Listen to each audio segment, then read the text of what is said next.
So hello guys, চলে আসলাম আজকে নতুন আরও একটা ভিডিও নিয়ে। আজকে আমি একটা নতুন গাছ বসাবো। তো ওটা আমাদের বাড়িতে অনেকদিন ধরে পড়েছিল, তো আমি বসাবো বসাবো করে আর বসানো হয়নি। তো চলো, তারপর প্লাস্টিকের টপটা সাইডে রেখে যাবো হচ্ছে কোকোপিট আনতে। কোকোপিটটা নেওয়া হয়ে গেছে, এখন কোকোপিটটাকে আমি সাইডে রেখে দেবো। তারপর যাবো হচ্ছে টপগুলোকে ফুটো করতে, যাতে ওর মধ্যে থেকে জলটা পাস হতে পারে। তারপর প্লেটটা আমি গরম করে নিব, গরম করে নিয়ে এখন এর মধ্যে আমি ফুটো করে দেবো। সেম রকমভাবে আমি ওটাতেও আমি ফুটো করে দেবো। তো যতক্ষণ আমি এগুলোকে আমি ছিদ্র করতে থাকি, ততক্ষণ তোমরা আমাকে জানিয়ে দাও কে কোথা থেকে আমার ভিডিওটা দেখছো, আর ভিডিওটা তোমাদের কেমন লাগছে অবশ্যই আমাকে জানিও। তারপর মাটিটাকে আমি কোকোপিটের সাথে মিক্স করে নিচ্ছি, তোমরা ততক্ষণ দেখতে থাকো।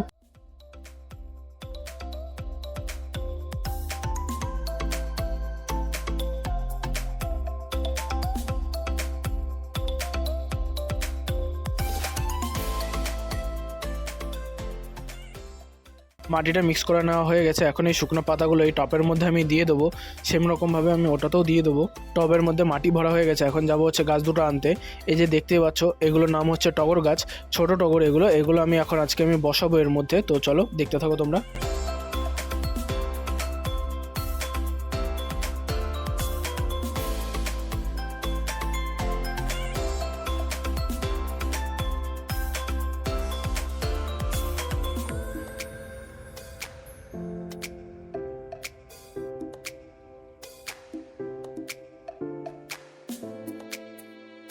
ফাইনালি আমার গাছগুলো বসানো হয়ে গেছে, দেখতেই পাচ্ছ। এগুলোতে যখন ফুল হবে তখন আরও সুন্দর লাগবে, তখন আমি তোমাদেরকে একটা আপডেট দেবো। তো চলো, ততক্ষণ আমি এই গাছগুলোতে আমি জল দিয়ে নিই, তোমরা দেখতে থাকো। তোমাদেরকে আরও একটা জিনিস দেখাই, আমি অনেকদিন আগে ধানিয়ার বীজ বসিয়েছিলাম, দেখতেই পাচ্ছ। সেটার হচ্ছে ফাইনাল লুক, খুব সুন্দরভাবে ধানিয়াগুলো উঠেছে। তারপরে এই 1 বোতল জলে আমি অল্প একটুখানি হিউমিক অ্যাসিড দিয়ে দিচ্ছি।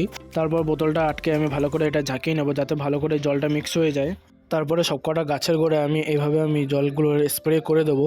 তো এতটাই ছিল আজকের আমার ব্লগ। এরকম আরও নতুনত্ব ভিডিও দেখার জন্য অবশ্যই চ্যানেলটাতে সাবস্ক্রাইব অ্যান্ড ভিডিওতে লাইক করে দিও। তো আজকের জন্য সবাইকে টাটা, বাই বাই।